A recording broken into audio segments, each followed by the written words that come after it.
명령과 그 다음 주례입니다.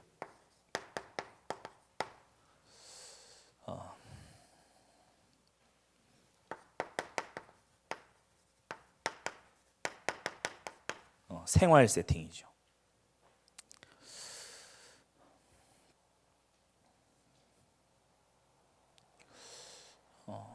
세팅이 이상하게 돼 있으니까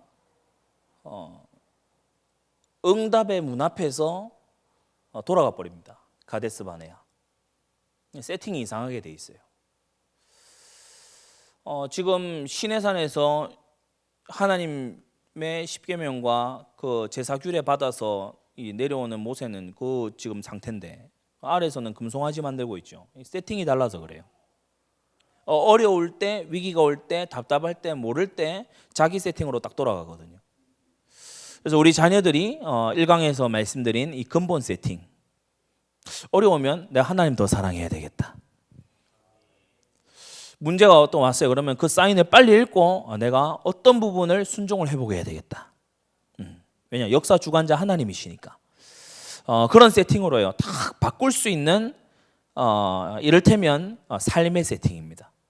오늘 이 두 번째 부분이 아주 중요한 부분이고 여러분이 이 2강에서 구체적으로 바꿔야 될 부분 정말 발견하게 되기를 바랍니다. 세상은 우리와 후대들에게요, 세 가지 세팅시키기 위해서 혈안이 돼 있어요. 가만히 두는 게 아니고요,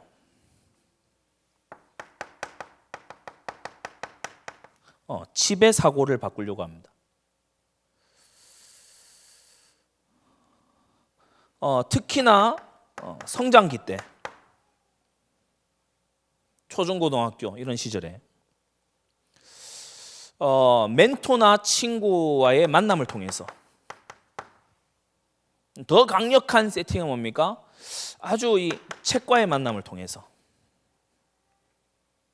인생관을 완전히 바꿔놓는 거예요. 이게 이제 성장기 때 들어와서 무서운데 왜 그런가 하면은 이른바 선입견이기 때문에 그렇습니다. 말 그대로 먼저 주입된 생각과 사고죠. 그래서 웬만해선요 이걸 정말 무너뜨리는 게 쉽지 않다. 그런데 1강에서 벌써 답은 나왔습니다. 우리가 하나님 안에서 기쁨을 얻고 하나님과 교통하기 시작하면 창조의 능력이 하나님께 있기 때문에 사람은 근본 세팅이 바뀌게 되는 거예요. 세상은요, 이 사고방식을 아예 세상적으로 딱 만들기 위해서 모든 게 세팅되어 있거든요. 생각 패턴을 완전히 하나님 없는 생각, 학교뿐만 아니라 온 사회가, 여러분 TV 광고에 하나님 나오는 거 봤습니까? 없습니다. 그러니까 이 생각 패턴이 완전히 무신론적으로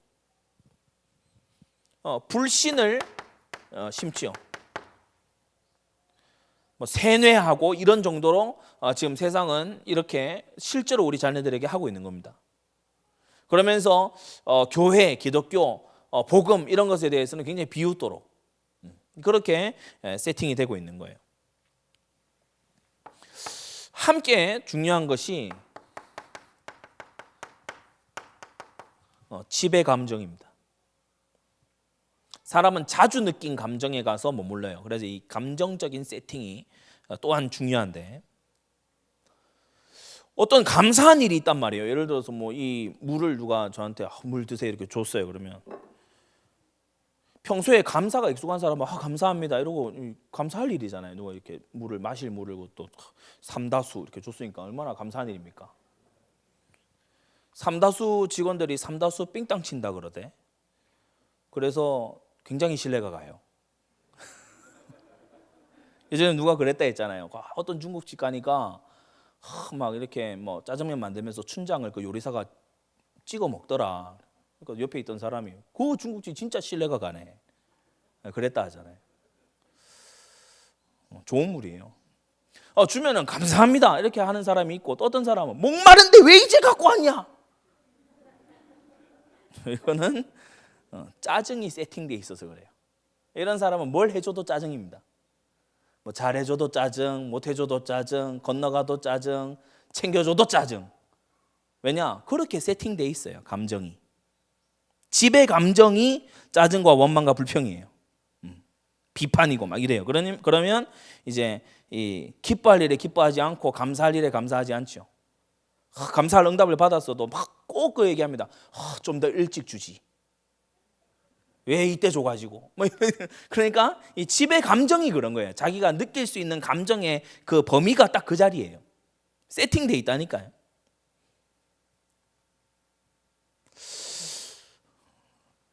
부모의 지배 감정 너무 중요합니다.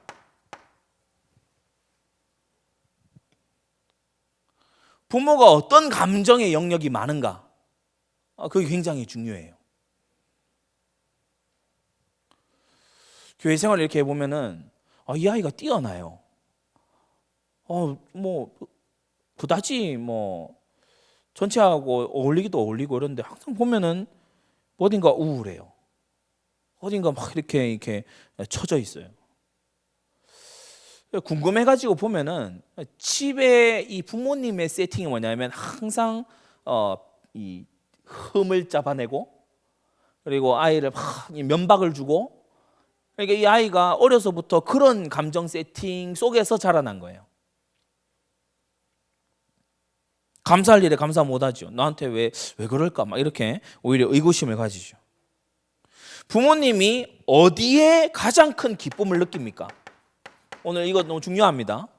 여러분이 어디에 자녀와 함께 특히 자녀 어릴 때 뭘 들을 때 제일 기뻐합니까? 또 어떤 게 제일 이 분노가 일어납니까? 층간소음? 어떤 게 제일 분노가 일어나냐고요. 어떤 게 분노가 일어나냐면 막 종교다원주의 막 이런 게 분노가 일어나는 게 아니고 막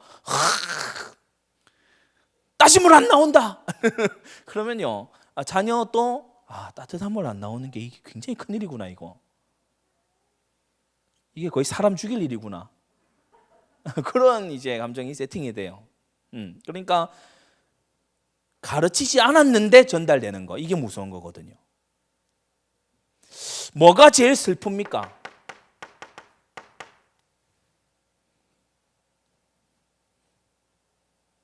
자녀가 존경하고 의지하는 사람일수록 그 사람의 감정 세팅을 물려받아요.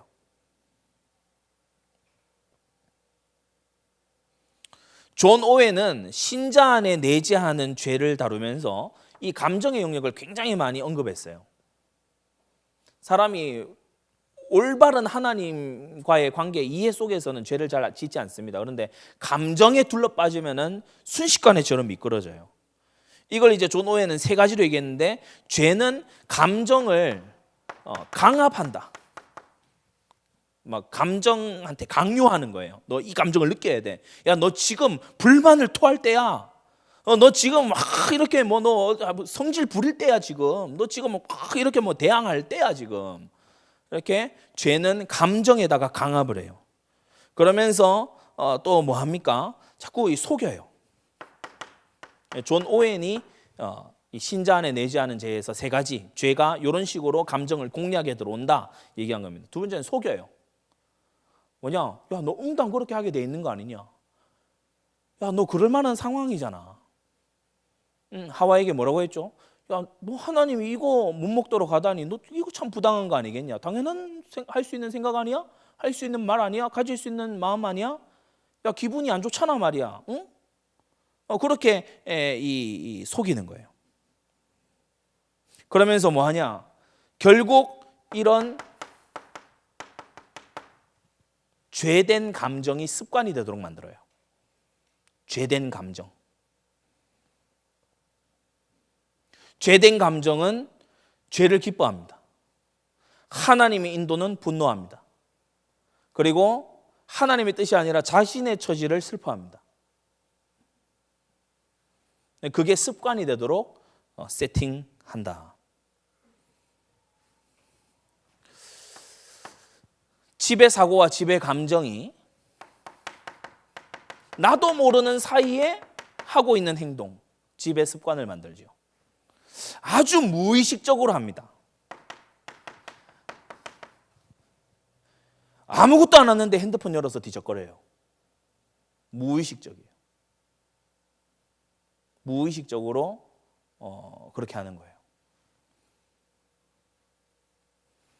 그러면서 스트레스를 우리가 죄된 세상 살아가니까 스트레스가 오잖아요. 그러면 스트레스를 어떻게 해소하는가 하면은 주로 파괴하거나, 그러니까 뭐 모든 걸 다 이렇게 흐트러 놓는 거예요. 그냥 파괴하는 거예요. 뭐 스트레스 오면은 그냥 난장판으로 만드는 거예요. 뭐 이 가정 안에서의 관계도 파괴해 버리고, 뭐 화나면 제일 뭐 과격하다고 하는 행동이 뭡니까? 물건 부수고, 파괴. 그러니까 스트레스 받는다 이거지. 스트레스 받으면 뭐 조직이고 자기가 속한 거고 뭐 관계고 다 파괴. 이 굉장히 마귀적인 거죠. 그러면서 또 뭐 합니까? 도피합니다. 골방에 들어가 앉아 있다든지, 아니면 저 바다로 가버린다든지, 이도 저도 아니면 자기만의 중독으로 들어가 버리죠. 그러니까 세상은 요렇게 살아야 잘 사는 거야. 그리고 드라마 이런 데 보면은 막 힘든 일이에요. 술 퍼마시잖아요. 너무 마음 힘들어서 막 내가 한잔 했습니다 이러면서 비틀거리고, 그 배우들이 아주 실감나게, 왜냐? 평소에 지들이 그리 사니까. 성경은 우리에게 뭐라고 하느냐? 골로새 3장 10절에 자신을 창조하신 자의 형상을 쫓아 지식에까지 새롭게 함을 입어야 된다. 사고방식이 거듭나져야 돼요. 사고방식이 하나님 없는 사고방식에서 하나님의 절대 주권과 복음 안에서 하나님의 소원인 전도를 두고 섭리하시는 사고방식으로 거듭나져야 돼. 그러면서 감정에 대해서 뭐라고 합니까? 로마서 8장 13절. 영으로서 몸의 행실을 죽이면 살리니 그랬어요. 특히 이 죄에 대해서는요, 맞서 싸워야 됩니다. 제가 예전에 우울감을 호소하는 분에게 제가 딱 다이렉트로 대놓고 얘기했어요. 우울한 거 즐기지 말라고. 깜짝 놀라더라고요. 뭐 어디에서도 이렇게 상담해 준 적은 없었다는 거예요. 우울감하고 싸워야 된다고. 지금 사명과 이 복음 전도 세계 복음화 속에서 해야 될 게 얼마나 많은데 우울한 거 즐기고 앉아 있습니까? 싸워야 돼. 영으로서 몸의 행실을 죽이면 살리니 그랬어요. 육신대로 살면 반드시 죽을 것이로 되고 신자들에게 한 말입니다. 육신에게 져서 육신대로 살면 반드시 죽는다. 왜냐? 내 호르몬이 시키는 대로. 내가 막 이렇게 뭐 여자분들은 그렇잖아요. 폐경이라 그런가 말이에요. 그거 시키는 대로 몸대로 가는 거예요. 몸대로. 뭐 추우니까 뭐 당연히 으스러드는 거 아니에요. 더우니까 짜증나는 거 당연한 거 아닙니까? 그게 아니라고요. 영으로서 몸의 행실을 이겨나가야 돼요. 성령 감동과 성령 충만 받음으로써 이 감정을 제어해 나가야 된다. 주님은요, 누가복음 4장 16절에 보면은 주님이 습관적으로 하신 게 있어요. 자기 규례대로 회당에 들어가서, 이 규례는 습관을 말하는 거잖아요. 자기 규례대로 회당에 들어가서 성경을 펴서 읽으셨다. 예수님이 거기서 처음 하신 게 아니고 늘 하시던 행동입니다. 늘 회당을 다니시고 늘 거기에서 성경을 어려서부터 성경을 강론을 듣기도 하고 토론도 하시고, 12살 때의 일, 그거는 한 일화를 기록을 해놓은 거고, 그게 늘 지배적인 습관이었어요. 뭐냐? 말씀 포럼, 말씀 강론 듣고 설명하고 대답하고, 이게요 예수님의 어려서부터의 습관이에요. 자, 그러면 아까 규례와 법도는 복수라고 했습니다. 그죠? 후킴, 규례들이라는 뜻이에요. 후킴. 이 후킴은 뭐냐 하면은 주어진 역할과 임무입니다. 이걸 규례 또는 율례로 번역을 해뒀어요. 규례 또는 율례가 뭐라고요? 주어진 역할과 임무입니다. 규례는 행사를 말하거나 또는 어떤 하는 어떤 일을 하는 방식 또는 어떤 종교적인 의식을 하는 방식 그것만 얘기하는 게 아니고 원어를 보면은 역할과 임무예요. 무슨 말이냐? 그 모든 습관들 속에서 너의 임무가 있고 너의 역할이 있다. 여러분, 교사와 부모의 임무가 있습니다.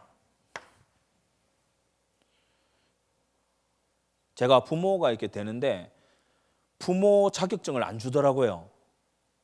그러니까 스스로 공부를 해야 돼. 어디에서 이렇게 부모 면허증 이런 거 안 주더라고요. 근데 제가 이 어린 아기를 보니까 이거는 면허 이상으로 자격을 갖춰야 되는 일이야. 이 아이에게 처음 들어가는 게 너무 중요하기 때문에 굉장히 세심하게 해야 되는 일이에요. 오늘 이 말씀 여러분 듣고 정말 복음 엘리트를 키울 수 있는 그런 세팅으로 거듭나게 되기를 바랍니다. 교사는 뭘 해야 됩니까? 일단 교훈을 잘해야 돼요. 교훈.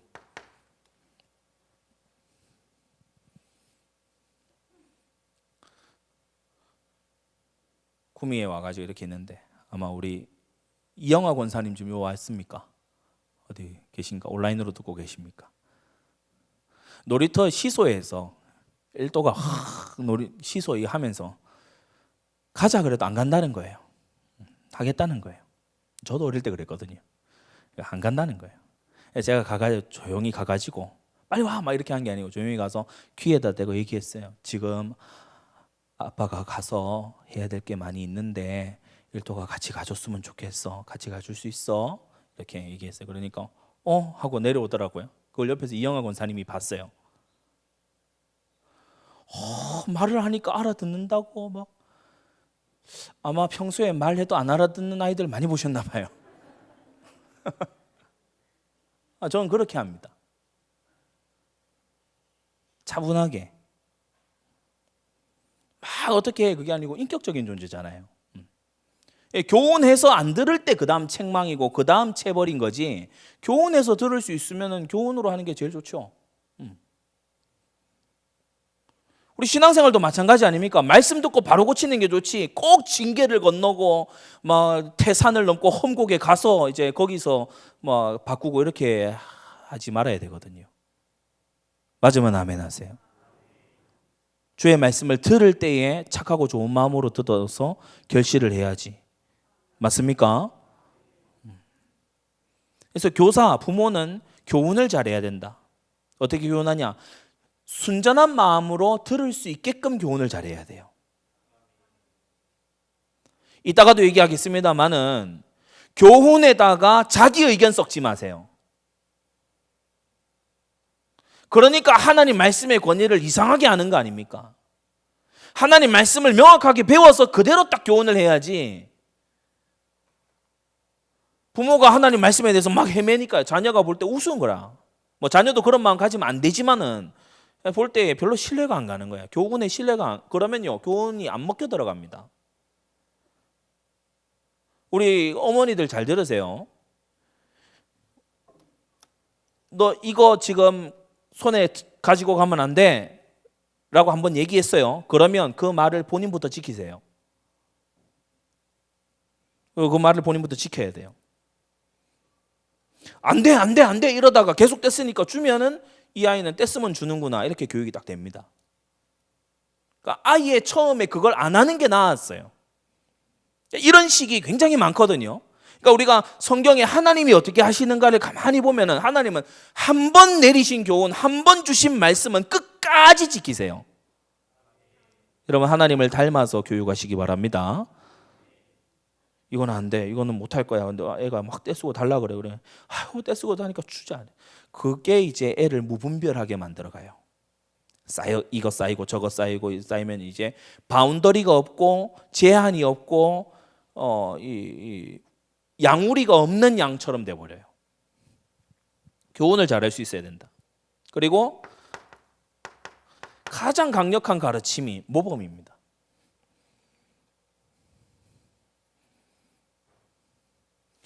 그 모범은 조부모님하고 같이 사는 게 아주 유리해요. 할아버지 할머니하고 같이 살면은 자녀가 정말 많은 걸 배우는데 그 중에 하나가 윗사람에게 어떻게 하는지를 배웁니다.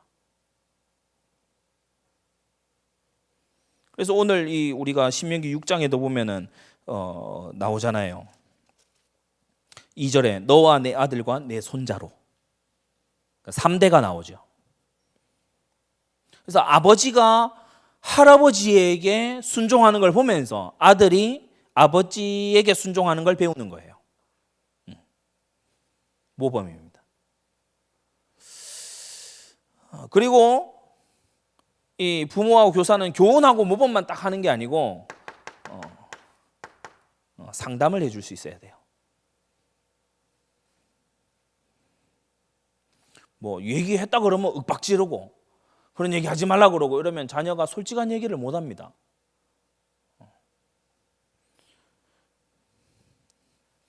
그러면서 이 규례 안에서 학생이 해야 되고 자녀가 해야 되는 역할이 또 있죠. 먼저는 교훈을 잘 듣고 배워야 됩니다. 겉들으면 안 되고 잘 기억해둬야 돼요. 여러분이 지금 잘 듣고 기억하기 위해서 필기하는 거지 손실인데 그냥 노동하는 게 아니죠. 잘 듣고 배우기 위해서 하는 거예요. 그리고 좋은 것을 본받아야 돼요.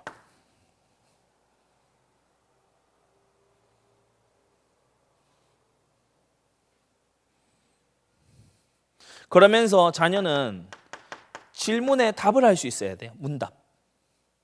제대로 들어갔는지를 피드백을 받아보는 게 중요합니다.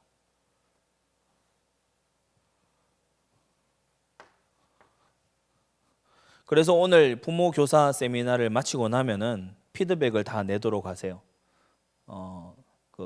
우리 간사님들은 교육국에서 챙겨 받으셔서 기관별로 취합을 하시든지 해서 강의 요약을 해서 내는 게 아니고 오늘 이 강의를 듣고 내가 어떤 부분을 세팅을 바꿨습니다 하는 것만 내세요. 그것만 내면 돼요. 이거 요약은 제가 다 요약했거든요. 그래서 여러분이 다시 안 알려주셔도 돼요.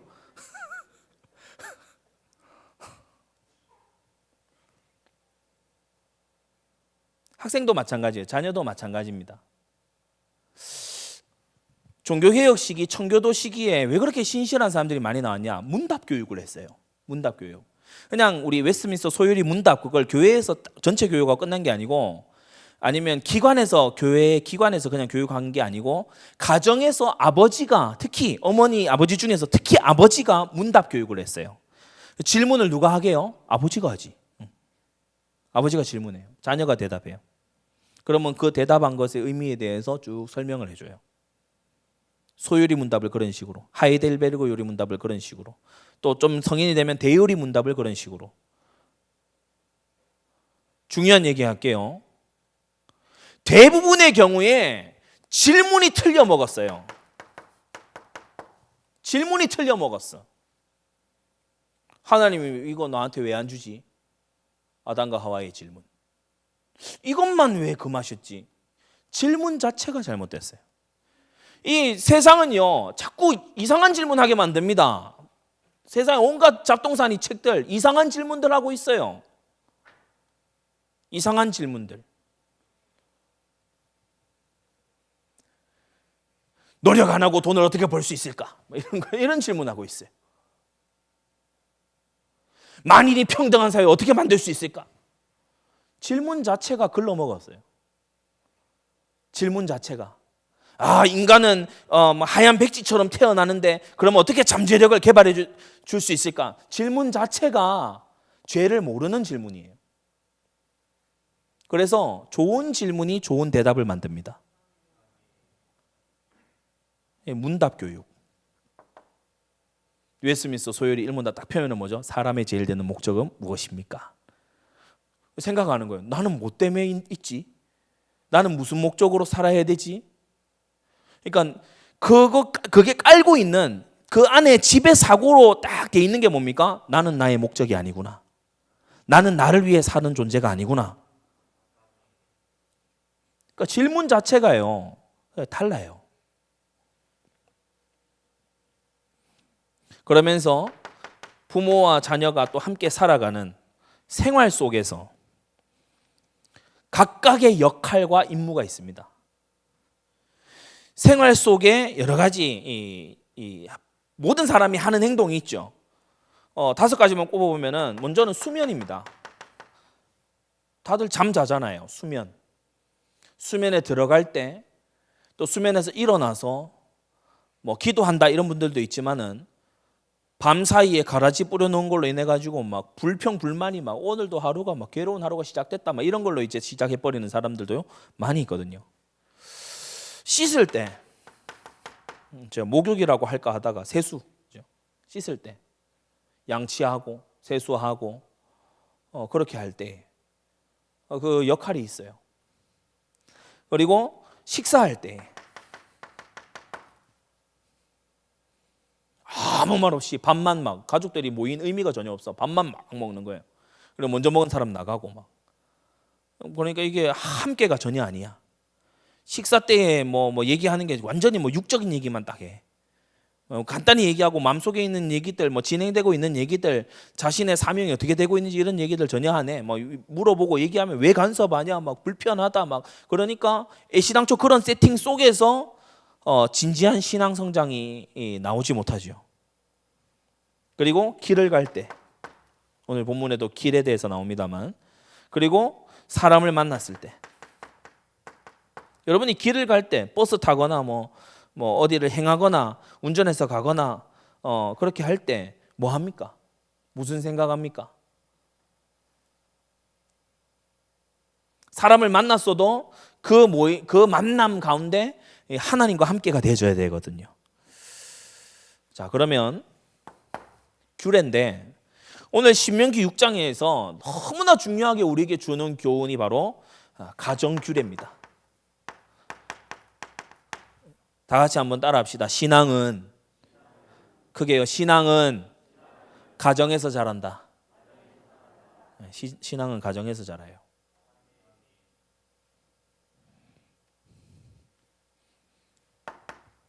먼저는 가족 구성원 개개인의 몸입니다. 몸. 참, 오늘 주님께서요 가나안의 그 죄악 천지, 우상 천지에 들어가서 정말 살아남을 뿐 아니라 정복할 수 있는 규례를 주셨어요.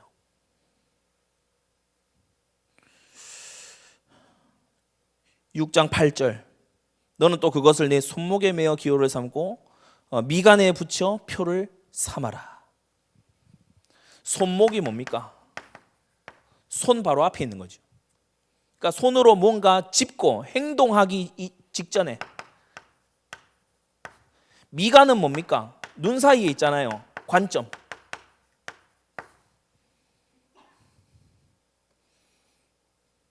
그래서 몸에 밴 습관.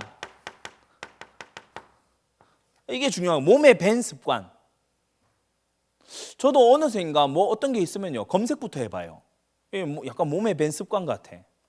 검색부터 하는 게 아니고 기도하고 하나님께 아뢰고 성령 감동 있고 이걸 해야 되는데 현대인들이 아마 대부분 그럴걸요. 궁금한 게 있거나 찾아야 되는 게 있거나 뭐 답답한 게 있거나 모르는 게 있거나 뭐 아이가 갑자기 뭐 어떻게 됐다 그러면은 막 바로 검색해서 그 맘카페로 들어가잖아요. 습관. 그래서 행동 이전에 말씀을 거치도록, 생각 앞에 기도를 거치도록. 특히 이걸 하기 위해서 주님께서 주신 게 몸에 딱 붙은 소지품을 통해서 하도록 하셨어요. 손목에 매라, 미간에 붙여라. 그래 이제 미간에 붙이기는 좀 어려운데 손목에 매는 거는 제가 오늘 보여드리려고 갖고 왔습니다. 우리 예전 수련회 때 여러분에게 나눠드렸던 거죠. 이걸 차고 생활을 해보면은 진짜 저 자신도 정신을 많이 차려요. 제가 포스트잇으로 방이나 이런 곳에 곳곳에 해두기도 하지만 손목에 딱 감으니까 많이 달라요. 여기 뭐라고 적혀 있는가 하면은 영어로 The Lord our God, the Lord is one. You shall love the Lord your God with all your heart and with all your soul and with all your might. 마음을 다하고 성품을 다하고 힘을 다하여 주 너의 하나님을 사랑해라. 그래서 손 씻다가 한번 보는 거예요. 옷 입고 보는 거예요. 뭘 집으면서 보는 거예요. 그러니까 이 말씀이 세팅되어 있는 속에서 막 죄를 택하고 막 할 수 있겠어요? 제어 장치. 오늘 이 하루의 세미나 중에 정말 중요한 게 지금 이 부분입니다. 내가 내 생각대로, 내 감정대로, 나의 세상에서 주입한 습관대로 가지 않도록 안전장치를 세워라. 안전장치를 세워야 돼요. 이게 주님께서 가나안 땅 들어가기 직전에 이스라엘에게 주신 규례입니다. 제가 이거 추가 제작을 좀 하라고 했어요.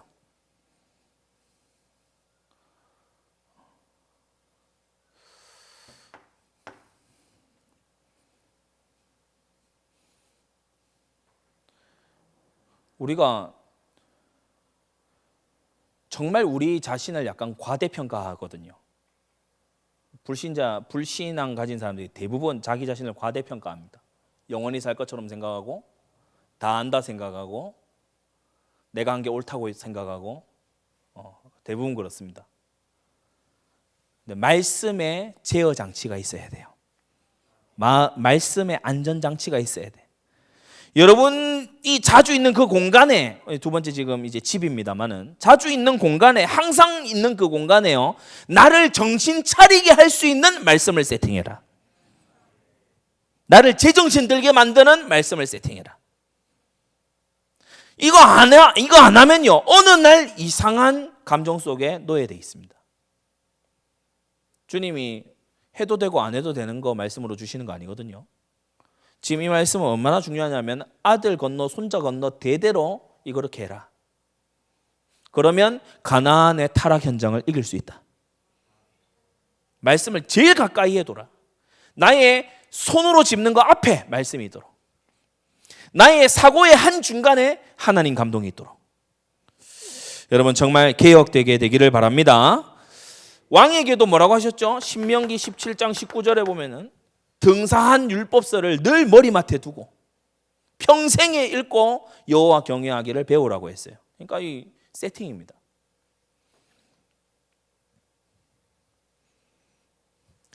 두 번째는 집입니다. 7절인데 자녀에게 부지런히 가르치며 집에 앉았을 때든지 길에 행할 때든지 누웠을 때든지 일어날 때든지. 눕고 일어나는 건 집에서 이제 하는 일이죠. 이 말씀을 강론할 것이며 라고 했어요. 강론. 말씀 강론이 분위기가 돼야 됩니다. 집안의 분위기가 말씀을 서로 얘기하고 부모님이 말씀으로 교훈하고 이게 집안 분위기로 딱 자리 잡아야 돼요. 그러면서 두 가지를 주셨죠. 문설주의 말씀을 둬라. 이걸 이제 히브리인들은 메주자라고 해가지고, 메주가 아니고 메주자. 메주자는 무슨 뜻이냐 하면은 말씀함입니다. 말씀함.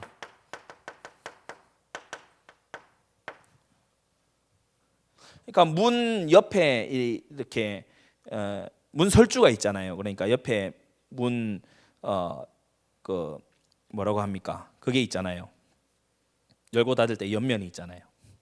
거기에 바구니가 이렇게 걸려 있는 거예요. 처음엔 바구니 형태인데 나중에는 좀 세련되게 쉐마의 앞 글자를 거기 써가지고 거기에 말씀함입니다. 그 안에 두루마리로 해가지고 말씀이 들어있어요. 이 말씀이 들어있기도 하고 또 다른 아주 시편의 말씀들이 들어있기도 하고. 그래서 이게 순간 어느 기간에 조금씩 이렇게 말씀 두루마리가 좀 바뀌기도 하고 이러는 거예요. 요지는 뭐냐면 하나님을 마음을 다하고 성품을 다하고 힘을 다해서 사랑해야 된다. 그러니까 문에 지나가면서 그거 꺼내서 보고 또 문에 들어오면 나가면서 그걸 볼 때 생각하고 수시로 그렇게 하도록. 그리고 바깥문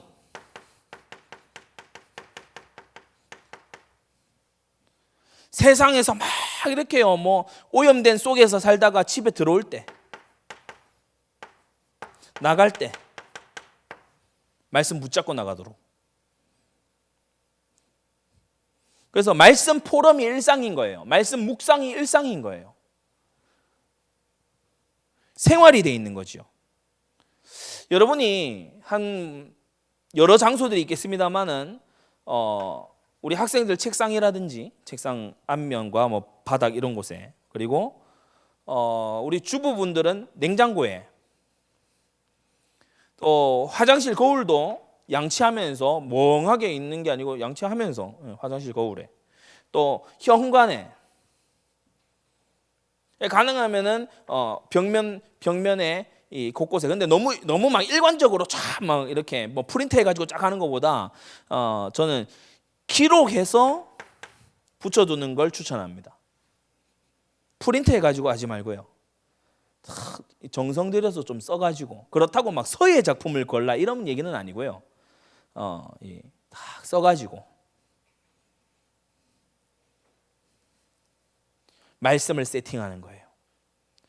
말씀만 세팅합니까? 또 기도를 세팅할 수도 있고요. 기도 제목 이런 거, 중보기도 대상들, 전도를 두고서 중요한 알아야 될 거 이런 거 메모를 해서 또 세팅할 수도 있고요.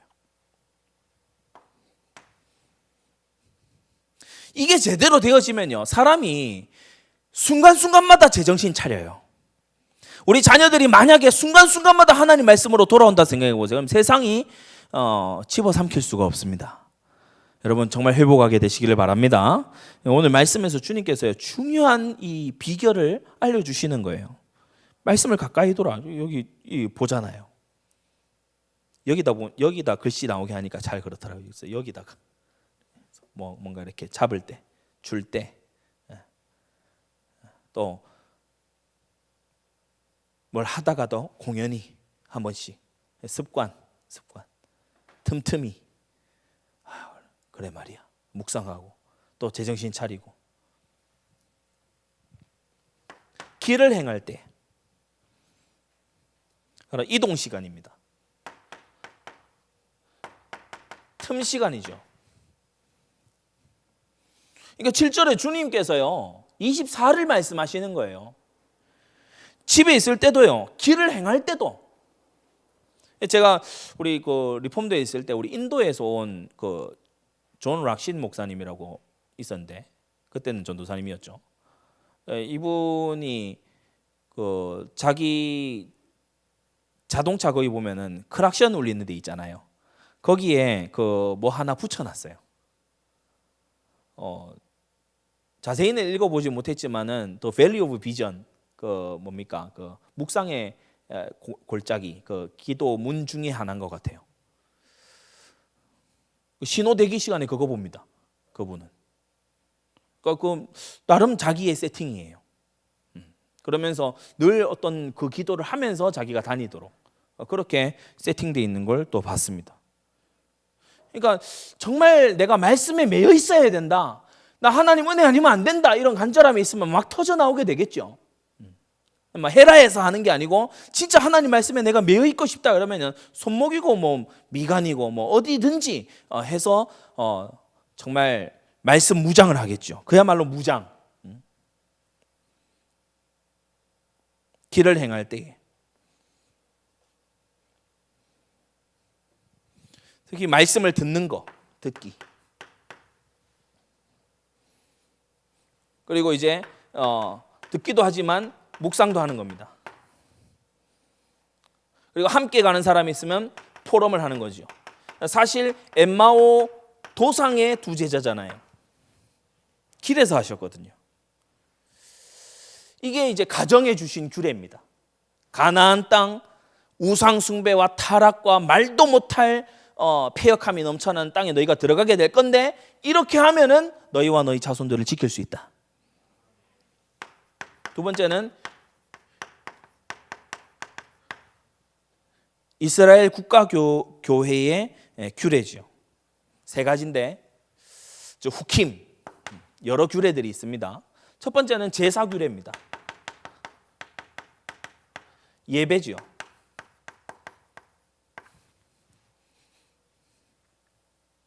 5대 제사 다 아시지만은 번제는 하나님께 헌신을. 그러면서 정말 헌신하려면 소재, 자아가 죽어야 된다.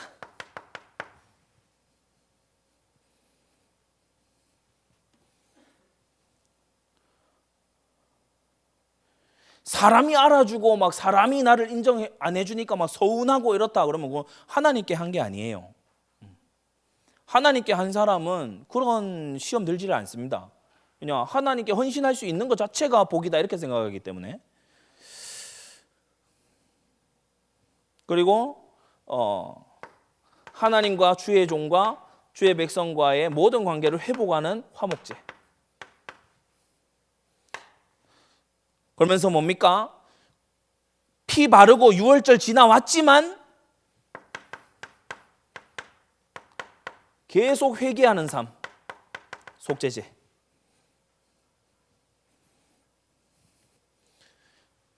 하나님 앞에서만 회개가 아니고 내가 피해 끼친 것이 있다면 배상하면서 회복시키는 속건제. 이 5대 제사를 보면은 세상은 시각으로 주로 유혹한다고 했잖아요. 근데 하나님 방법은 뭐냐면 완전히 오감각인입니다.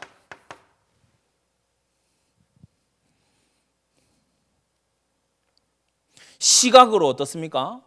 제단이 차려져 있고 불이 올라가고 연기가 올라가요. 굉장히 시각적입니다. 올라가는 거. 번제가 히브리어로 올람인데 올라가는 거. 그리고 청각은 어떻습니까? 동물이 막 죽고 막 타는 소리가 들려요. 그죠? 찢는 그런 소리가 들려요. 청각에 그런. 후각은 뭡니까? 막 죄가 전가된 그 동물 시체가 타는 냄새가 나요. 번제의 경우를 말씀드리는 겁니다. 미각은 뭡니까? 이제 다 하고 난 다음에 이제 우리가 어떤 맛이나 화목제나 이런 것 같은 경우에는 그걸 이제 맛볼 수도 있죠.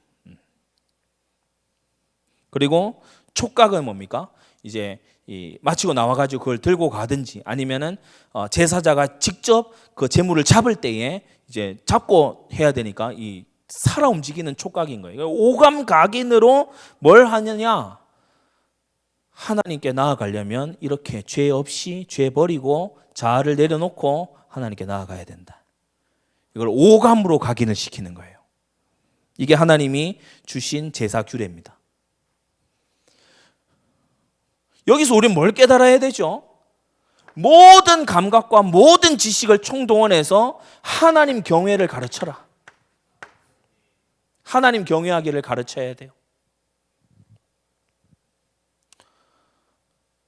우리 새 성전 이제 향해서 우리가 이제 나아가는 시작인데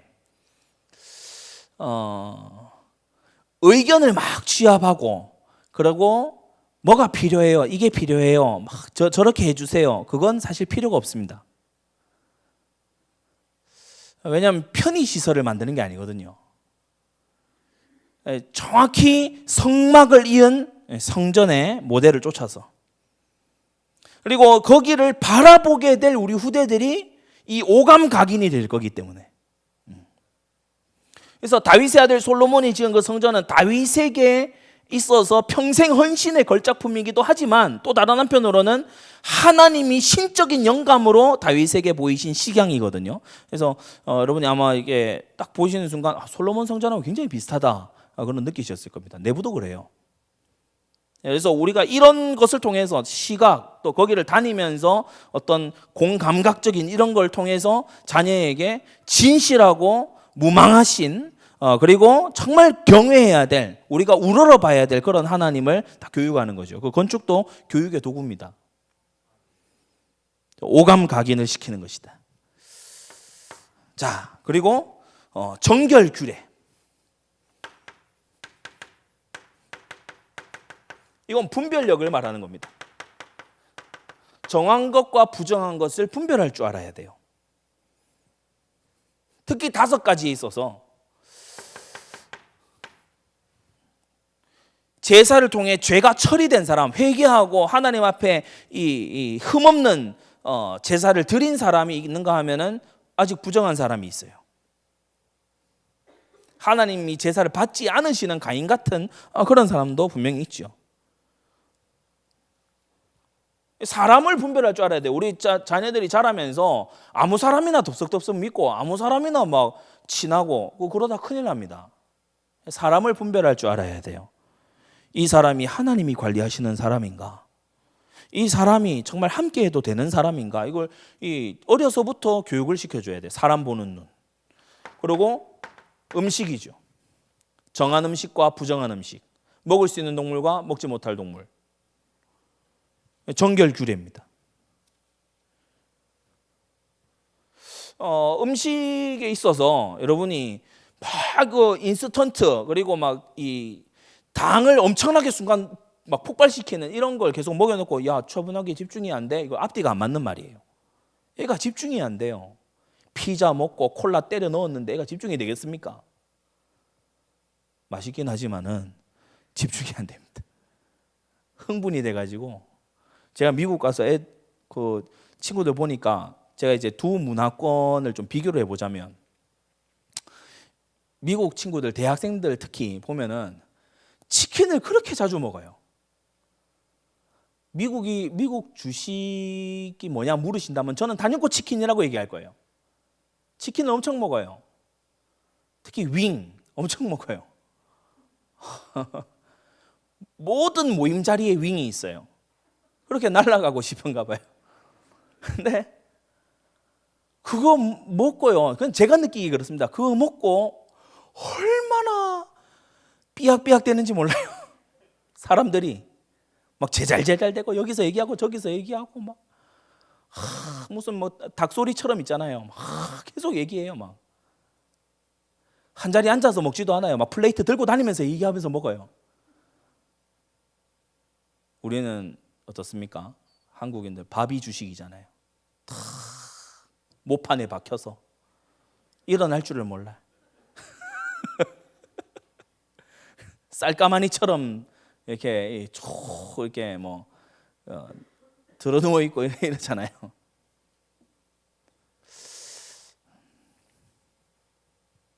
좀 여러분이 신경 쓰셔야 되는 게 아이들에게 특히 뇌 영양에 좋은 게 있습니다. 그런 걸 좀 신경을 써 주셔야 돼요.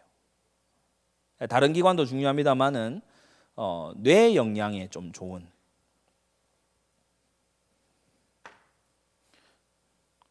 브로콜리 자주 먹자고 최근에 제가 많이 얘기했습니다. 브로콜리 자주 먹자. 브로콜리 하면 하시는 분들 있죠. 약이다 생각하고 드세요. 하나님께서 이 채소, 과일, 씨 맺는 거 이런 것을 이제 생명력 있는 거 그걸 먹으라고 하셨죠. 막 인조로 막 만들어낸 그런 거 좋지 않습니다. 더구나 부정한 음식, 그죠? 위생적으로도 불결한 박쥐 이런 거 막 먹고 이러면 큰일 나는 거예요. 자녀에게 이런 걸 가르쳐야 되고 그리고 질병, 전염성 질병이 있고 전염 안 되는 질병이 있어요. 주로 정한 질병, 부정한 질병 나눠지죠. 그리고 또 이 성별에 대해서도 특히 레위기 이런 곳에는 여성이 월경 중일 때 뭐 가까이 하지 않도록 해라 이런 걸 통해서 이제 여성을 잘 지켜주도록 그렇게 하는 거죠. 성별에 남자에 대해 이해해야 돼요. 여자에 대해 이해해야 돼요. 어려서부터. 그리고 경제에 대해서 특히 소유자가 누구냐. 어릴 때 막 3살 전에 꼭 교육을 하는 게 뭐냐면 이게 네 거냐 네 거가 아니냐. 누구의 것이냐. 이걸요 반드시 교육을 해줘야 돼요. 그래야 도둑놈이 안 되는 거죠. 부모는 자녀의 매사에 분별력이 있도록 도와줘야 됩니다. 이 분별력이 호크마, 아까 후킴 있잖아요. 어원이 같아요. 호크라고 어원이 같은데 호크마 그게 지혜입니다. 분별력. 잠언이 지혜, 지혜의 근본, 지혜 얘기할 때 지혜 그 진주를 팔아서 지혜를 사라. 그 지혜가 너무 중요하다. 호크마 분별력입니다. 사람이 분별력이 있어야 돼. 이게 정한 거다 안 정한 거다. 이게 하나님이 기뻐하시는 거다 기뻐하시지 않는 거다. 이건 지금 세상 세팅의 생각과 감정과 어떤 습관이다 아니다. 이거는 하나님의 이 주시는 생각이다. 이거 분별이 돼야 돼요. 여러분 성경을 통해서 배우고 교육하게 되시기 바랍니다. 세 번째 절기규례입니다.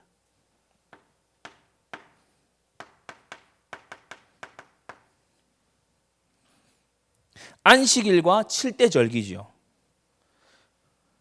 특히 기념하고 잊지 말아야 될 것, 반드시 기억해야 될 것. 안식일과 7대 절기.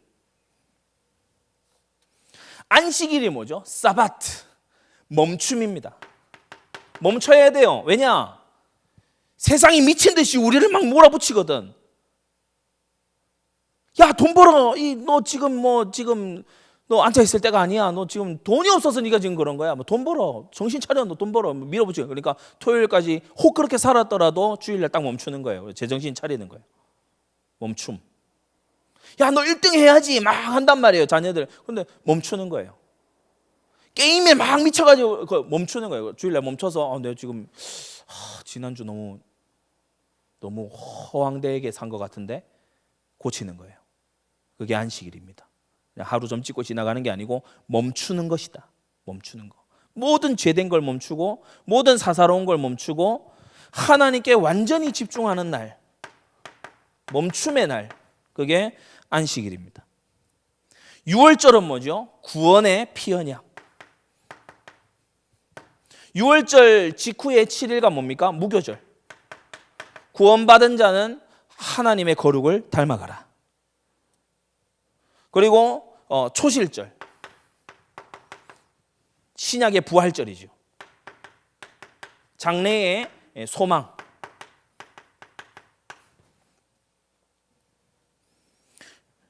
초실절에서 50일 지난 맥추절. 신약의 오순절 뭡니까?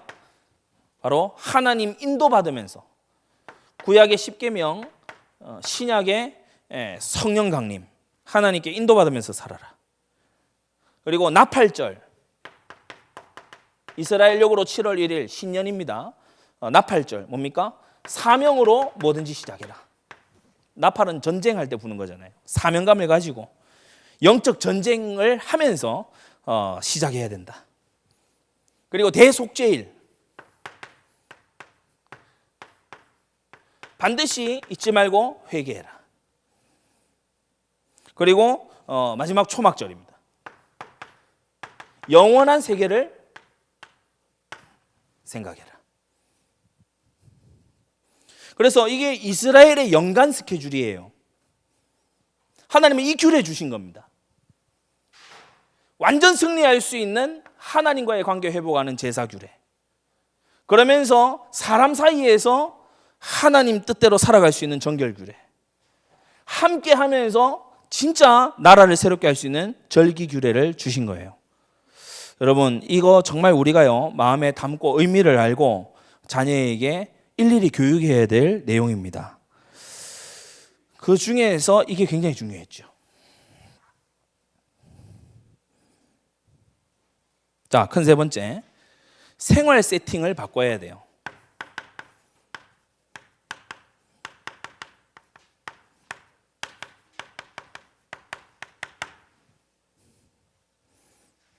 별로 신경 안 쓰셔도 됩니다. 자주 결심하는데 우리가 생각보다 의지력이 약해요. 결심하는데 안 되잖아요. 그래서 지금 그 몸무게 아닙니까? 저 포함해서. 저는 아니다 이게 아니고 저 그래도 대학을 소위 스카이에 유학까지 한 사람인데 저는 이 살은 정말 어려워요. 이게 의지 너무 크게 웃지 마세요. 네, 무한하니까. 우리가 의지력이 생각보다 약해요. 어쩌면 의지가 완전 박약 수준인 분들이 있을 수 있어요. 여러분 혹시 학교 다닐 때 그 적는 거에 의지 박약 적혀 보신 분 있어요? 전 제 친구 중에 의지 박약이라고 진짜 적은 그 선생님도 참 대단해. 그 선생님 의지가 대단해요. 이 아이에게 의지 박약이라고 내가 적어야 되겠다 이거 아니에요? 그 아이가 조금 멍하고 이렇게 나지만 그래도 애 평생에 남는 생활기록부에 의지 박약이라고 적다니 참 대단하긴 한데, 결심해도 잘 안 되는 이유가 있어요. 왜냐? 전혀 엉뚱한 세팅 속에 있거든. 안 될 수밖에 없는 세팅 속에 있어요. 기드온의 집에 우상이 있어요. 그러니까 나중에 보면 이 기드온이요, 에봇을 우상처럼 만들어 버려요. 안 되는 세팅이라니까요. 생활 세팅을 바꿔야 돼요. 자녀에게 지금 가까이 있는 게 뭡니까? 유혹거리가 가까이 있잖아요. 아주 이 분산시키는 게 가까이 있잖아요. 가지고 있는 것 중에 자녀가 좋은 게 있지만 안 좋은 게 사실 굉장히 많거든요. 무분별한 게 있잖아요. 무분별하게 만드는 거. 이거 정리해 줘야 됩니다. 이게 리셋의 시작이에요. 여러분, 집 한복판에 우상이 있는데 하나님께 집중이 되겠습니까? 그러니까 제어할 이 통제력이 아직 많이 성장을 못했다니까요. 그 이상한 세팅 속에서 자라면 우상이나 하나님보다 더 사랑하는 죄악을 통제하는 게 아니고 나중에 가서는요, 부모님의 간섭을 통제합니다. 교사 앞에서 그럴듯하게 포럼 쫙 해줘요. 실제 다르게 살아서 그렇지. 자기 포장하는 거를 딱 세팅을 해요. 그러니까 그렇게 되기 전에 진짜 자녀에게 하나님 주신 것을 가지고 세팅을 깔아줘야 된다. 여러분 그렇게 하시기를 바랍니다. 사무엘상 7장 3절에 뭐라고 했죠? 사무엘이 너희가 하나님께 돌아오려거든 우상 버리고 돌아와라. 그게 다원주의를 버려라 이것도 있지만은 우상을 품에 품고 있는 거예요. 여기저기 소지품을 갖고 있는 거예요. 드라빔처럼 가지고 있는 거예요. 여기저기 몰래 숨겨가지고 부적처럼 가지고 그거 버리라는 거예요. 너희 몸에 있는 그 세팅 그거 버리라는 거예요. 그러면서 생활 세팅이 중요한 이유가 뭐냐면 굉장히 자연스럽게 각인시키는 겁니다. 생활 속에서 자연스러운 대화의 주제 말씀인 거 있죠. 전 전도 이렇게 할 때에도 막 호구조사 하는 듯이 막 그렇게 하면요 경계심만 듭니다. 그러니까 그렇게 해도 되는 사람이 있고 그렇게 해도 안 돼 좀 경계심이 있는 사람은요 제 얘기부터 먼저 합니다. 저는 이런 사람이고 제 이름은 이렇고 저는 어떤 것을 믿고 저는 이렇게 해서 어디를 다녔고 무슨 공부를 했는데 지금 이렇게 해서 오늘 여기 오게 됐습니다. 쭉 얘기를 저를 먼저 오픈을 많이 해요. 그러면 상대도요 어느 순간에 조금씩 열어놓습니다. 부모가요 먼저 말씀의 은혜 받은 걸요 자기에게 먼저 적용하는 거를 그냥 얘기하는 거예요. 말씀에 따라 분별해야 될 거 이런 거 얘기하는 거예요. 알게 된 거 네가 이렇게 해야 돼 주장하기보다는 먼저 앞서서는 그것도 필요하지만 먼저 앞서서는 자기 거를 먼저 얘기하는 거예요. 자연스럽게. 오늘 이 신명기 6장에도 나오잖아요. 자녀가 먼저 물어볼 수 있도록. 본문 잘 보세요. 20절입니다. 20절 보시면 후일에 내 아들이 내게 묻기를 우리 하나님 여호와의 명하신 증거와 말씀과 규례와 법도가 무슨 뜻이뇨 하거든. 그러니까 강요해서 가르치는 게 아니고 자녀가 볼 때 궁금한 거예요. 이번에 뭐 무교절을 7일간 지키는데 평소에 누룩 넣은 거 막 이렇게 불려가지고 맛있게 먹었거든. 근데 누룩 없는 거 갑자기 먹는 거야. 그러면서 이걸 먹으면서 막 아버지 어머니가 기도하고 그리고 막 이거 같이 나누어 먹으면서 이 다른 사람하고 말씀 포럼하고 이렇게 하는 거예요. 그럼 왜 누룩 없는 거 먹어요? 물어볼 수 있잖아요. 왜 그렇게 하는 거예요? 그때에 말해주라. 왜 그렇게 어머니 아버지는 그렇게 사는지, 이 일에 왜 헌신적인지, 이걸 왜 이렇게 싫어하는지, 저건 왜 그렇게 좋아하는지 자녀가 물어볼 때에, 그때에 쑥 들어갑니다. 알고자 하는 그 시점에 이제 쑥 들어가요. 그래서 어린 아이들이 계속 왜요 계속 물어보잖아요. 우리 효린이가 최근에 지금 계속 그런데 왜요 그걸 정말 하루 날 잡고 끝까지 대답해 줘야 돼요. 매번 그러기에는 우리도 인내심의 한계가 있어서 좀 어렵지만 하루는 끝까지 가야 돼요. 너무 막 있잖아요. 처음에 왜요 물었는데 하나님 뜻이야. 그리고 지나가면은 이 아이는 답답해집니다. 왜 그런 거예요? 네가 알 게 아니야.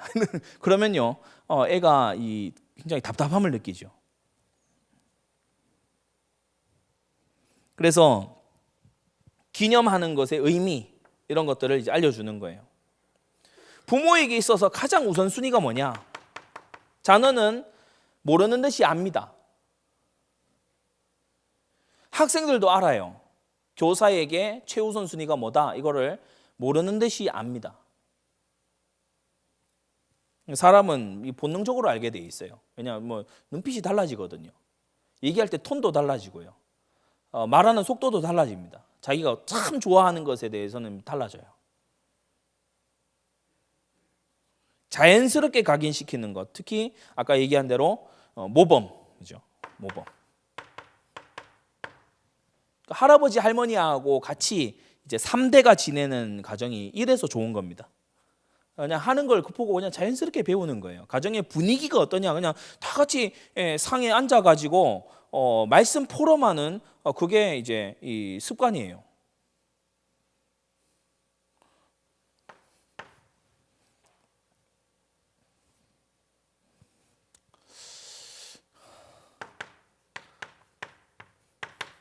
복음 가진 엘리트를 만드는 생활 세팅.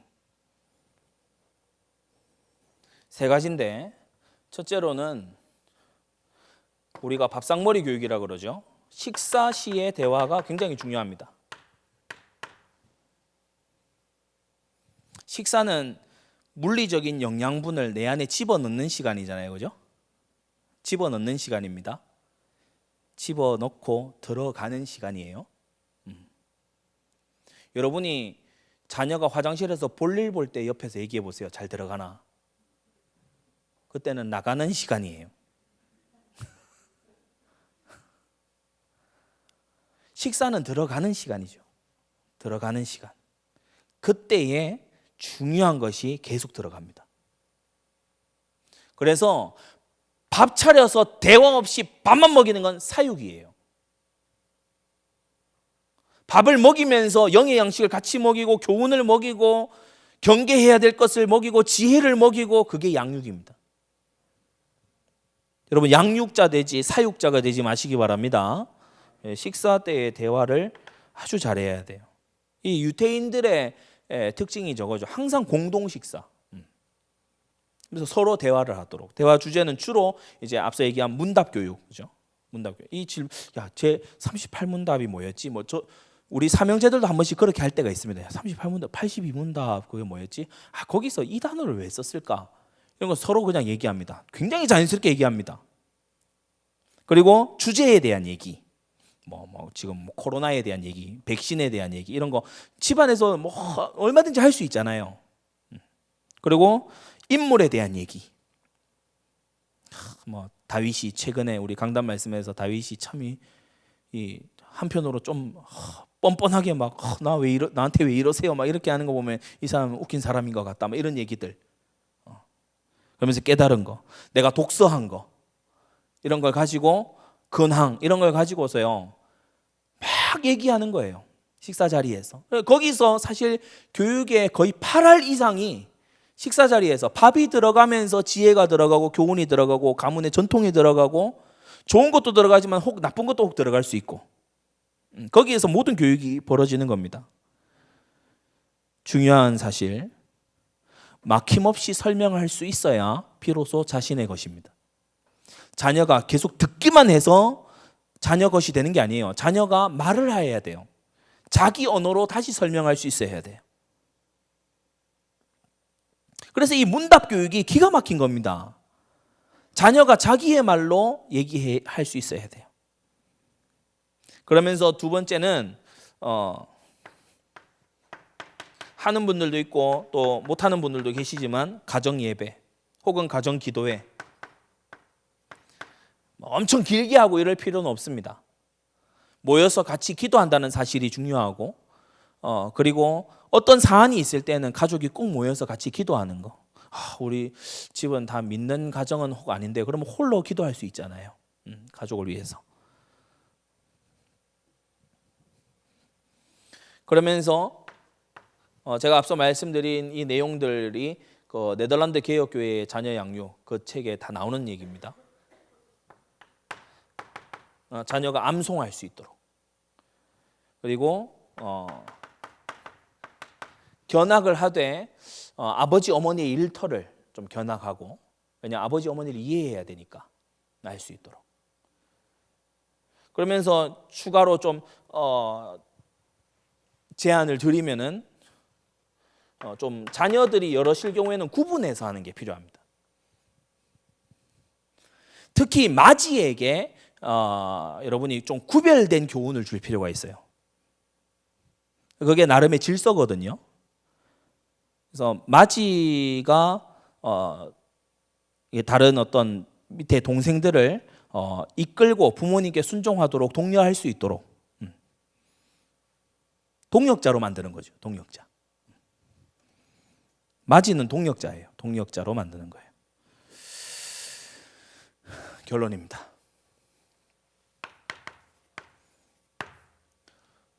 이 생활 세팅, 지금 우리 교회의 규례는 교회가 이렇게 해 나가고 있고 또 분별력 있게 가르치고 계시고 예배 여러분이 딱 이 정신 가지고서 승리하시면 되고 이미 우리에게는 세팅이니까 요 부분이 이제 오늘 중요한 부분인데 이 생활 세팅, 특히 가정 규례의 저 세팅을요 주기적으로 리셋해 줘야 돼요. 계속 같은 게 뭐 붙어 있고 왜 그런가 하면 계속 같은 게 붙어 있으면 지루해집니다. 식상해지고 그리고 자꾸 그냥 무시하게 돼요. 제가 이제 제안 드리는 거는 가장 좋은 거는 일주일에 한 번씩 딱 리셋 해주면 좋지만 그게 좀 어렵다 그러면 한 달에 한 번 정도는 리셋을 해줘야 돼요. 보니까 붙어있던 성구가 다른 게 붙어 있어. 말씀이 기도 제목 붙어 있는 게 또 다른 기도 제목이 붙어 있고 그리고 태신자 명단 이렇게 했는데 태신자 명단 1년 넘게 붙잡고 있으면 그 태신자 아니고 이상한 거 되잖아요. 그러니까 복음을 전하지를 않고 계속 우리가 임신도 10개월인데 태신자를 12달 품고 있으면 너무 그거 아닙니까? 미숙아가 아니고 과수가 아니에요? 그러니까 주기적으로 리셋해 줘야 돼요.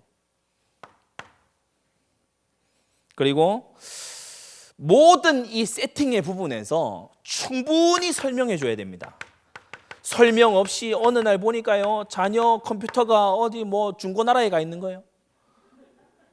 설명 없어요. 어느 날 자녀가 씩씩대면서 옵니다. 부목사님이 리셋하라 하셨죠? 미안하다. 플레이스테이션 4가 없어졌거든요 하면서 심각해. 그때부터 절 노려보기 시작하면서 엑스박스가 없어졌다고 막. 부모님은 이제 너를 위해서 리셋을 했는데 왜 그러냐 불통. 충분히 설명해 줘야 돼요. 충분히 설명해 줘야 돼. 소통이 없으면 고통이 옵니다. 그래서 충분히 설명해 줘야 돼요. 이게 왜 해가 되는지, 그리고 우리 가정이 어떤 방향으로 나아가야 되는지 충분히 설명을 해줘야 돼요. 그리고 주의사항을 드릴게. 비교하지 마세요. 자녀들 사이도 비교하지 말고 뭐 이런 경우 있거든요. 요새 우리는 SNS 과시 문화 속에서 살기 때문에 오늘 이 얘기 마치고 나면은 또 꼭 몇몇 분들은 인증샷 찍어가지고 그래가지고 SNS 이런 데 올린단 말이에요. 나의 리셋 이러면서 이제 막 태그 막 달아가지고 This is reset 이래가지고 지금 올린단 말이에요. 실천 이러면서 올린단 말이에요. 저 집은 저렇게 해가지고 들어보니까 부목사님 집에 막 일도는 막 찬양 듣고 손 들고 이런다는데 우리 집에는 왜 아닙니다. 제가 그것만 얘기해서 그래요. 저를 무릎 꿇게 하는 많은 기도 제목들이 있어요. 자, 근데 비교하지 마세요. 하나님께서 내게 주신 범위 안에서 리셋을 차근차근 해 나가면 됩니다. 여러분 경쟁하지 마세요.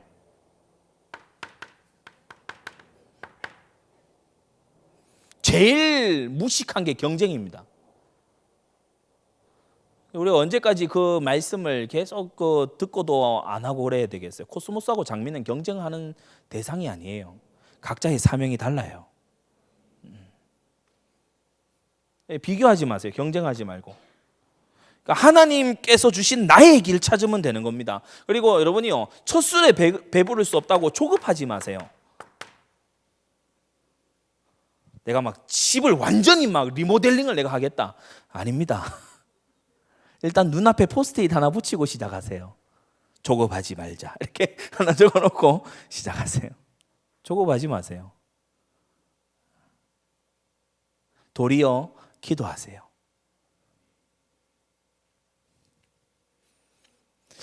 저는 이 세팅에 대한 거를 특히 신명기 6장 또 성경 이외에도 곳곳에서 세팅에 대한 거를 발견하고서요.